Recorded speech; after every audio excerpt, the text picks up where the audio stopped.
What's up, you beautiful people? It's the Gaming Dude. Welcome back to yet another gaming video, and today's video is gonna be around the top 5 CPUs for both productivity and gaming, the budget ones or the consumer based ones. Now keep in mind this top 5 list is made in no particular order, so I don't want anyone to say why did you put that one over that one. This is in no particular order and it's based on your budget actually, and I will leave the links to the CPUs down in the description if you're interested in buying any of them, and also the compatible boards with them or the ones that I will go with. So without wasting any more time, let's go to number 5. Number 5 is the Intel Core i3-8100. Now this is the best budget CPU that provides you the best gaming performance on the market. It's for around $130. It's a quad-core processor. You can't overclock it, but it turbos to some really great clocks. I can't remember the number exactly, but I believe it's around 4 GHz, so that's insane. And yeah, it's equivalent to an i7-8700K in gaming when you pair it with a GTX 1070 even or something like that, even though you can get your hands on the GTX 1070, but it performs really well in gaming and it's better than the Ryzen 3 1200. The only caveat with the Coffee Lake CPUs is that you can find budget Coffee Lake boards on the market now, but you know, all in all, this is one of the best budget gaming CPUs you can get right now, if not the best one. And number 4, the Ryzen 5 1600 and the Intel's Core i5-8400. Now the Ryzen 5 1600 is the best CPU for productivity right now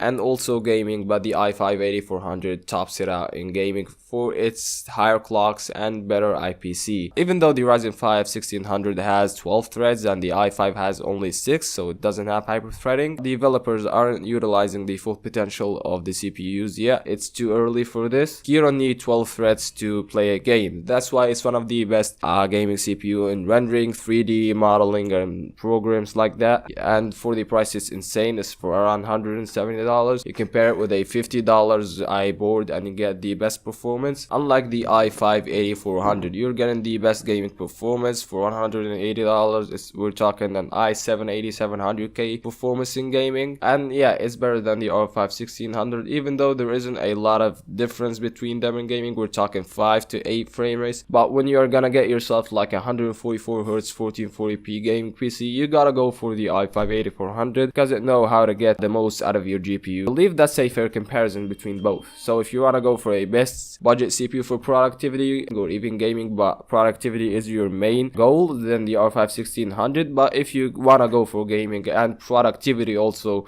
the i5 is capable too. Now number 3, we got the i5-8600K for gaming. It's for around $250. We're still talking like the i7-8700K performance, but with some overclocking capabilities. So yeah, it's for around $260. But if you want to go for better productivity performance and you know, around the same gaming performance, there is the Ryzen 7 1700, and holy lord, you're getting a 16 threaded CPU for that price. It's insane. It's insane, the price of this CPU. You don't usually find it for around $270, but I will try to look for deals. And also the Ryzen 7 1700X can be found for that price sometimes. You cannot go wrong with any of those CPUs, but if it's me, I would go for the Ryzen 7 unless I'm an Intel fan and I love Coffee Lake CPUs. The Coffee Lake CPU isn't bad, but you know, the Ryzen 7 takes the cake. Coming in at number 2, we have the i7-8700K, and this is the best gaming CPU you can get right now for around $300. This is the gaming king right now. You can't get anything higher than that for gaming, and yeah, there isn't much to say. It's the i7-8700K, even though it's a 12 threaded CPU, but when you compare it to the Ryzen 7 1700 or even the 1800X, you find a comparable performance and CPU intensive applications. So you really can't go wrong with this CPU at all, again, unless you're an AMD fan.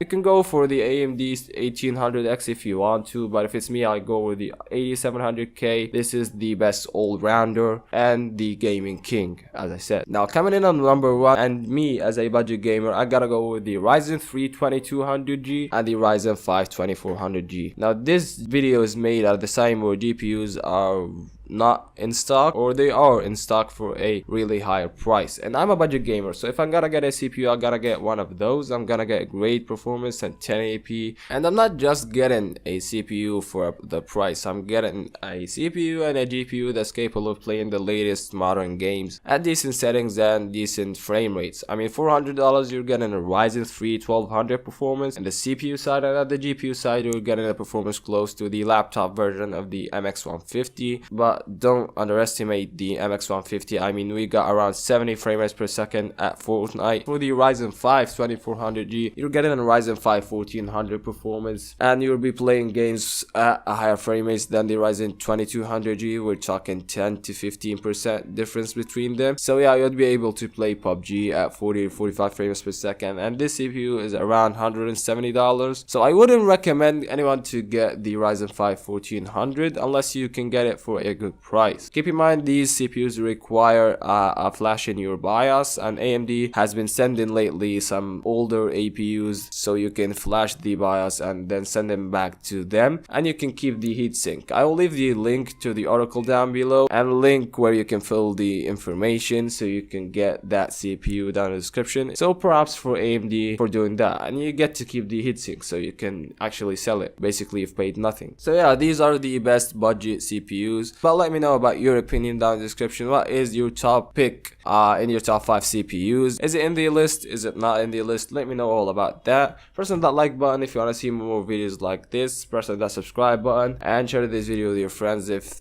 that may be considered helpful to them. And I'll see you in the next one. Links will be down in the description for the CPUs, as I said before. And yeah, that's it. I'll miss you. Peace.